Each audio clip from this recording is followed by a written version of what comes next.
Hello, everyone, and welcome to the very first episode of Inside Regional Markets, your favorite podcast where we explore the forces shaping economic regions, cross-border cooperation, and the dynamics of competitiveness in today's shifting global landscape.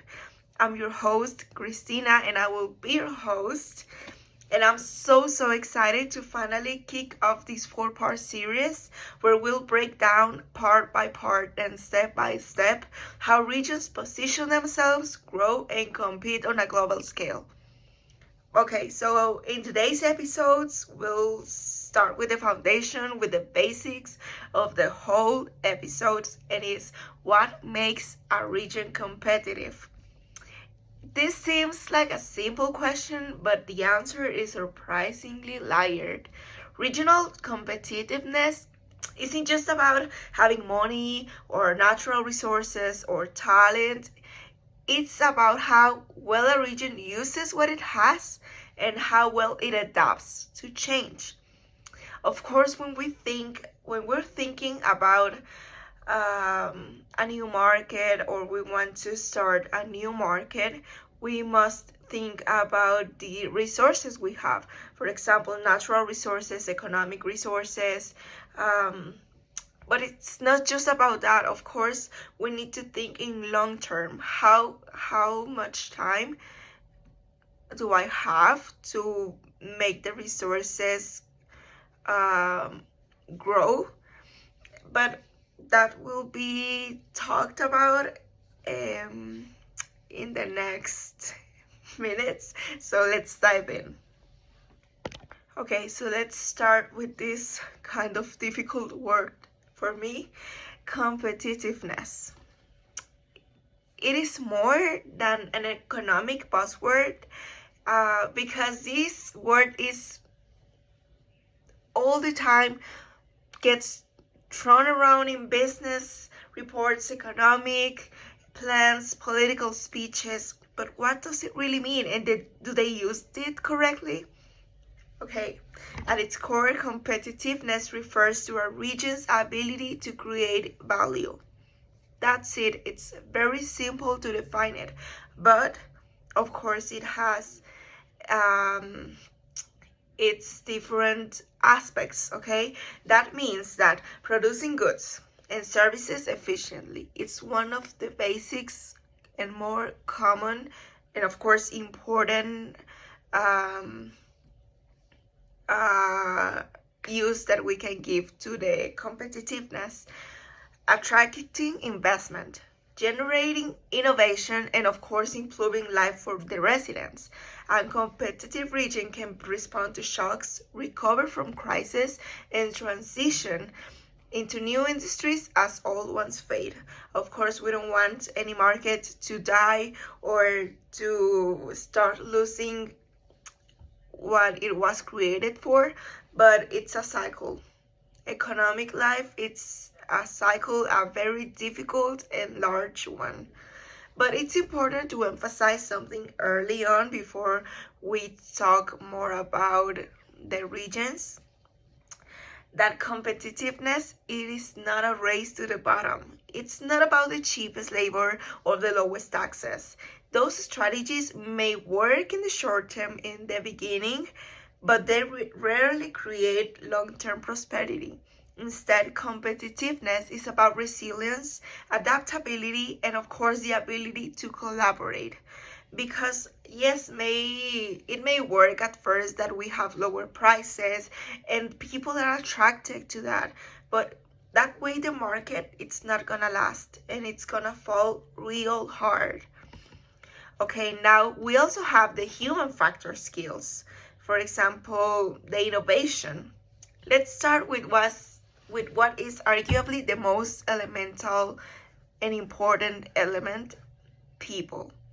A region with a skilled, educated, motivated workforce already has a competitive edge, but it goes beyond formal education. No, it's not all that. Competitiveness also depends on innovation mindset, access to training, opportunities for entrepreneurship, collaboration between universities and businesses, research ecosystem, tech adoption, and digital literacy. Certain regions don't become competitive only because of money, but because they cultivated innovation environments where ideas, talent, and capital circulate easily. Of course, it's not about the economic resources, but the people really has to work for it and really has to make a change in certain markets, because not all the markets work the same. In fact, economists now agree that human capital is a central driver of long-term competitiveness. But of course, apart from the people, we need infrastructure.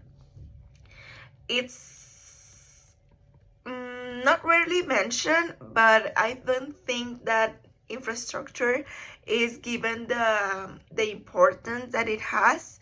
For example, modern competitiveness depends on logistics, energy, digital connectivity, and mobility, of course. This includes ports and shipping routes, airports and cross-border corridors, electricity grids, fiber optic internet, public transportation, distributing hubs, customs procedures, and border logistics. Of course, these are important to keep the market and the flow going as it needs to be.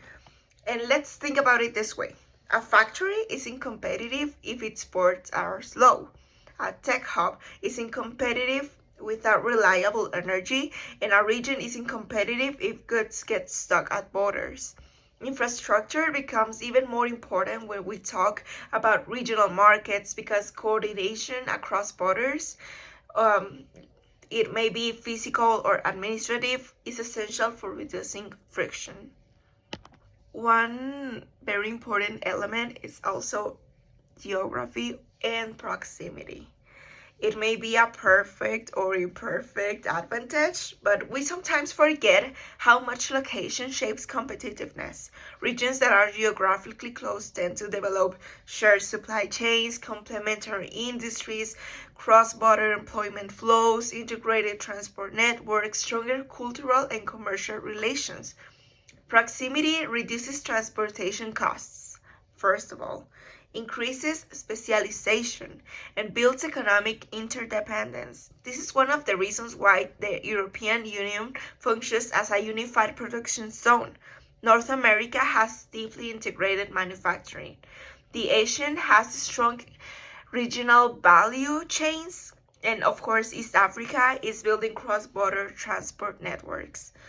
But geography alone isn't enough. It must be supported by good governance, which is a very important and more complex topic that we'll talk much more about that in episode 2.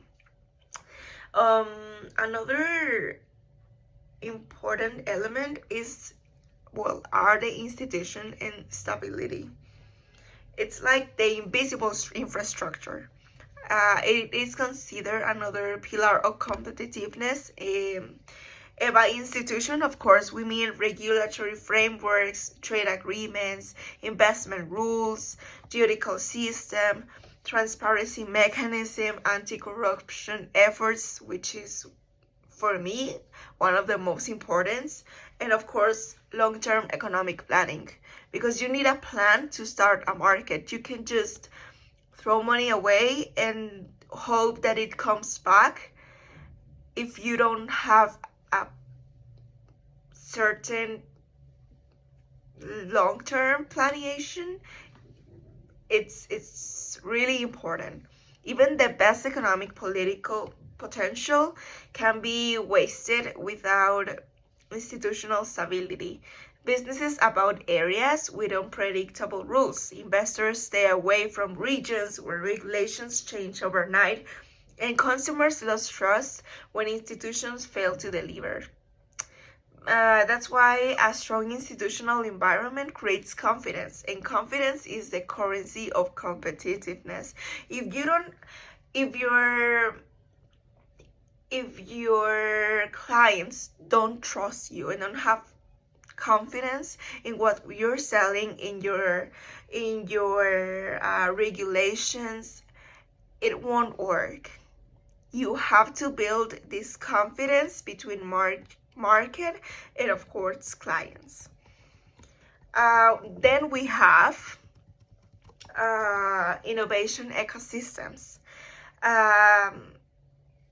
Innovation is part of every cycle that we can think of, but in the market region, it's pretty important actually. But not only in the technological sense. For example, when we talk about innovation ecosystems, we can refer to the networks that allow ideas to become solutions. We have universities or colleges, startup communities, government programs. We have also corporate innovation labs, investment networks. And when these elements coexist, the region gains the ability to innovate themselves. We can, as an example, think of advanced manufacturing in Germany, clean energy innovation in Denmark, AI clusters emerging in Canada, and Mexico's automotive and aerospace hubs evolving with digital technology. Innovation doesn't mean always being the first, of course not. Sometimes being competitive means being the fastest adopter, because maybe a market can think of an idea, but if your market can adapt easier and if it's capable of adapt easier, that's what made it competitive. The way it works and the way you can adapt to a change that may be radical, maybe not, but change is change, and it can affect certain areas, and that's what it makes a market competitive, that it has the ability to adapt to these changes. And of course, we have the cultural, social, and environmental factors. We can't construct a market without taking this into perspective. Of course, we often treat competitiveness as purely economic, but cultural and social dynamics matter too. Regions with strong community thrust, social stability, inclusive policy making, environmental protection, gender equality in the workforce or workspaces, and youth opportunities tend to achieve better long-term performance. But why? Because competitiveness is ultimately about attracting people. That's what the market is about. And people choose places that are reliable, safe, and fair, that you can rely on them. Environmental sustainability also plays a new and important role. Regions that embrace green transitions early are better positioned for global markets, where climate regulations are increasingly strict. Because we have seen on the internet that certain market or certain products are not safe with the environment, and we tend not to use them, not to buy them.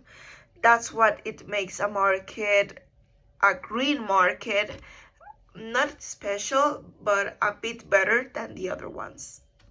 Okay, to wrap up this first episode, I know it was a bit abrupt, but with our closing thoughts, the takeaway is this: competitiveness is multidimensional, dynamic, and of course deeply interconnected. It depends on people, places, governance, and networks, and it evolves constantly.